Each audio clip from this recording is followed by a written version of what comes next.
Good morning, students. Welcome to online classes, video classes given by the school.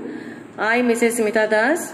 Today I will explain chapter number 2, class 7th, animals classification, that is vertebrates. Already I have explained the classification of animals, that is invertebrate, last episode. And today I will explain about the animals and those who are vertebrates.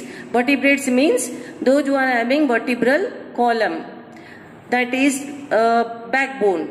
The animal kingdom is classified on the basis of absence and presence of backbone or vertebrae or vertebral column, that is into invertebrates and vertebrates. So here we will discuss about not the phylum but the classes, because it is all these are include to one phylum only, that is vertebrata or chordata, and this phylum is divided into 5 classes.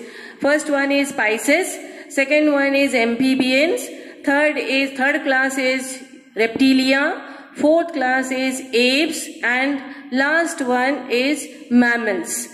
So each and every one will study about the Pisces, amphibian, reptiles, ape and mammals.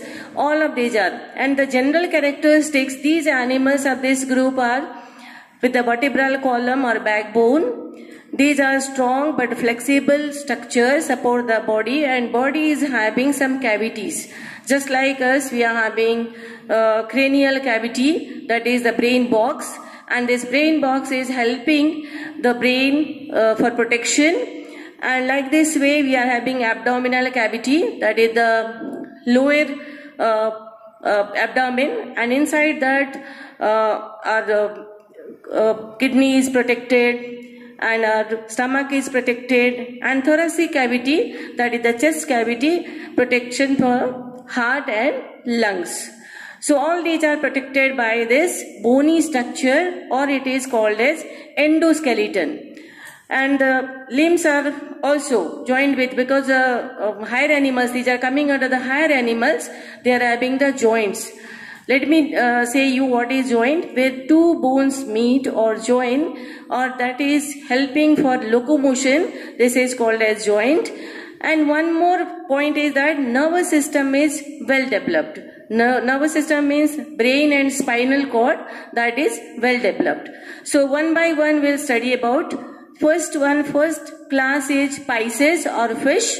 The body is spindle shape. Spindle shape means the shape you will see, that is a conical shape, or the mouth is, you can say the head is triangle. And exoskeleton is present for protection. Scales are present on the class Pisces for protection. Not all, but maximum Pisces, they are having exoskeleton, which is also helpful for protection. And their respiratory system is gills. Gills are helping the animal to take oxygen, because oxygen is dissolved in water, and some of them are marine and some of them are freshwater animals, and they are all egg-laying animals. Egg-laying means biological term, that is oviparous animal. And examples are shark, salmon and seahorse. Seahorse is also coming under Pisces. And you will find out in that diagram, fins are present, caudal fin, pectoral fin, pelvic fin. All these fins are helping in changing the direction, and it is helping in swimming. So next class we'll see class amphibia, dual life animals. Dual life means they are living on land and they are living in water. So this is the peculiar class where it is showing all the 3 types of respiration. One is skin respiration, that is called as cutaneous respiration. Then second one is lung respiration, that is pulmonary respiration. And the third one, that is you will find out that one is with the gills also, because the tadpole, frog is showing the tadpole condition. That means after hatching the egg, the frog is changing into small tadpole.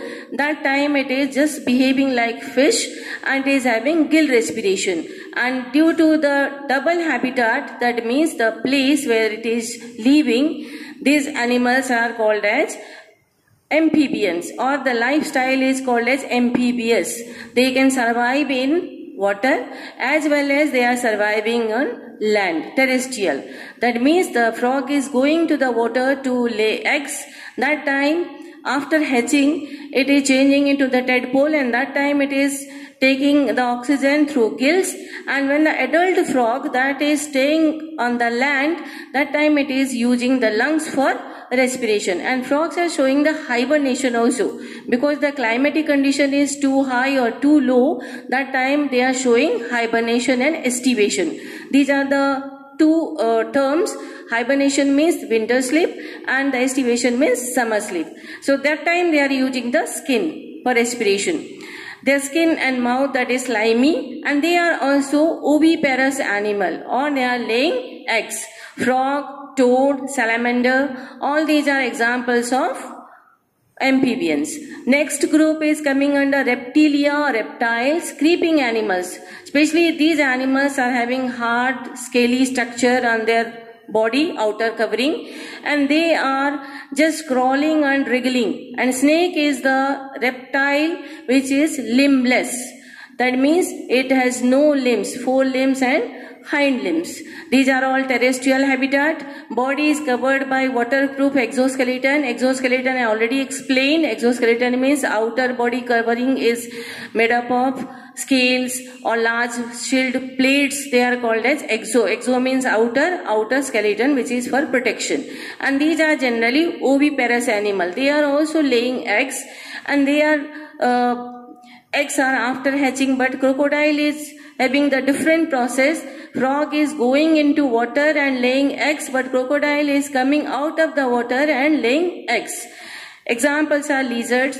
Wall lizard we are seeing, that is the example of reptiles. Snake, limbless animal, which is also one more example of reptiles. Crocodile, that is also the example of reptiles or reptilia, class reptilia. Next one is your apes. Apes means flying animals. That means how the evolution is changing. The animals are body structures, they are changing, and they are majorly live on trees. The biological term for living on trees called as arboreal. Some of the mammals are also arboreal, and especially these animals, those who are living on trees and they are flying, they are called as apes. Body is covered with feathery exoskeleton. Here feathers or fur is present outside of the body for protection, to make them body light so that they can fly. And the forelimb is modified into wings. So powerful muscles and wings, they are helping for flying the animal. But here starts warm-blooded animal. Warm-blooded and cold-blooded means the animal body temperature, when it is fluctuate according to the climatic condition, these are coming under cold-blooded. But this warm-blooded means they are having their particular body temperature like us. Birds and mammal, they are both of them are coming under warm-blooded. So biological term for warm-blooded, that is homeothermic, and biological name for cold-blooded is poikilothermic. Senior class you will study all this. And oviparous, this is also laying eggs, and the eggs after hatching giving the young ones. Instead of teeth, beak is present. Mouth is not having the teeth, and instead of that, to make the body light or less weight so that it can easily fly from one place to another place, the teeth are modified to beak. And that beak is also different shape in different birds. Because of their eating habit, they are having different. Some of them are carnivorous birds, some of them are herbivorous. So according to that, some of them are sucking honey also. So that is according to that, the beak is change in the shape. Examples, pigeon also, peacock also, ostrich also. Ostrich which is not able to fly, but it is coming under birds. Next one is that means we all are belonging to the class Mammalia or mammals. Mammals are characterized by providing the mammary gland, milk producing gland, and they are viviparous animal. Like us, giving birth to young one. Here you will find out the entire body is covered with numerous minute hairs. Hairs are present, mammary gland is present, warm-blooded, and we are having our own body temperature. All the mammals are living in land, and but exception is there. Blue whale is exception, dolphin is exception. They are aquatic mammal, and these are viviparous, giving birth to young ones, and they are coming under warm-blooded, means they are coming under homeothermic. Dog, zebra, and here also so many of them are herbivorous, so many of them are carnivorous, but the body structure is like that. Some of them are quadrupedal. Quadrupedal means 4 legs. Their locomotive organ is of 4 legs, and we are coming under bipedal. Bipedal means 2 legs we are using for locomotion, and hands we are using to keep the things or to capture the things. And these are the characteristics of the classes of different animals. Now the last slide I will tell you, that is differentiate between vertebrates and invertebrates. Especially we are coming to the concluding part of this classification chapter, though I have completed with 3 parts. But the difference is backbone is present. Backbone means vertebral column, or the bony structure or endoskeleton is present. Endoskeleton is absent. So according to the presence of endoskeleton, they are coming under vertebrate. And if the endoskeleton or backbone is absent, they are coming under invertebrates. Then supporting skeleton for the body is absent.